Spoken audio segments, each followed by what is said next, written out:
Coordinator, Manny Diaz. Coach, on the outside runs early, there was an issue, but you completely eliminated late. Yeah, you know, obviously when you play them, they stress you across the field, right? And you're usually happier with them running sideways. But the first drive, they kind of had one of their pieces out leveraging one of our pieces.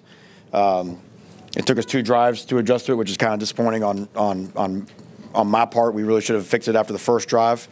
But those guys over there, they know what they're doing. And all you can do all offseason anticipate what new things that they're going to get you with. To the players' credit, once we fixed it, they understood what was happening. And they had the ability to make the necessary adjustments and sort of take that away from them. So is that one of those scenarios where just one guy's not doing it right? No, I mean, everybody, what they were doing formationally and just the way it was getting out on us, they were pinning a guy that needed to be leveraging it. And we just had to coach it better, or something that we had not practiced against, a little bit new wrinkle that they had for us this year.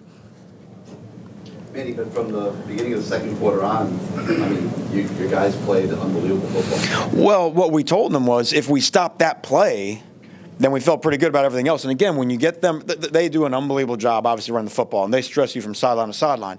But football is football. You get them running sideways, normally that's a good thing for the defense. And I still think we took away, you know, for the most part, we took away dive. We took away the play right up the middle of the football field. And then, you know, the University of Miami, we should be able to run, right? We should be able to run sideline to sideline if we get the thing going east and west. Once we kind of got our support better, I felt we, you know, better about our chances. Was it just a reiteration of that at the half? You held them, I think, under 65 yards on the ground in the second half. They had 170-something first. Yeah. Reiterating what you said. It was, but I also think it would, you know, you still have to talk about the character of the team in that regard. Now that's a third locker room that we've been at halftime where we've been trailing. I still think that the Toledo game was an important game for the growth of this team and taking a punch early and being able to survive that. And I think this team right now doesn't flinch. It wasn't a ruckus rah-rah thing. It was here's what's going on. Let's get it fixed. Let's get out there and make the play. And then just to see the defense go out there, and actually, we have to mention the crowd. And for whatever, the crowd was fantastic for the whole game. But when the rain came, it felt like from that point on there was only going to be one winner, because the place got energized, our kids got energized. You could sense a little bit of, you know, discomfort in them, because that's not the type of game that they want to play in when it's wet and slippery like that. And just kept going out there and getting a stop, getting a 3-and-out in the game gave us a chance to win it at the end. Coach, when the schedule originally comes out, you think you're going to have 2 weeks to kind of get your defense ready for this offense. Now you're coming off a win against FSU where you got guys hurt. It was physical. You'll only have a shorter week to prepare for this. How were they able to turn it around? It felt like a short week. It felt like playing on a Thursday. I mean, it's a crash course. We were okay on Tuesday. Some guys got better on Wednesday. Fixed some things on Thursday. We did walkthroughs on Friday, and because really it's mainly the guys on the back end. The guys in the front seven, for the most part, have seen it, but those guys in the back end, there's so many different motions and adjustments that have to occur.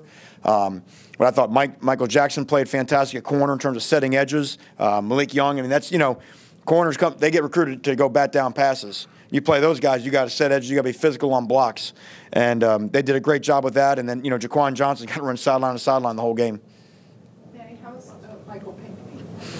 I don't get the official word. I was just told that he was out for the second half. I want to mention Mike Smith. I believe today's his birthday.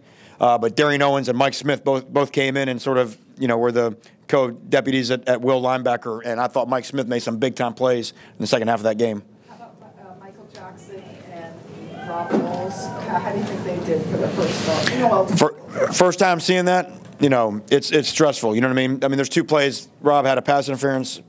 You know, and the one we got beat deep, that was disappointing. But other than that, there's not a down that's not stressful on your secondary, because they're either playing a guy man-to-man with no help, or they're running to go make a tackle in the alley. So, again, those kids and the way they adjusted as the game went on, you know, full credit to them. Was it tough putting the scout team together for this game? I mean, you don't really have the right quarterback.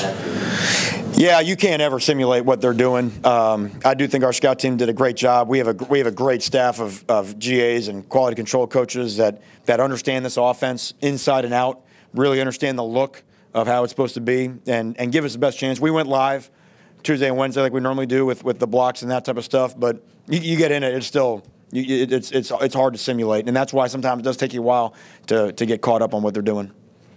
Thank you all very much.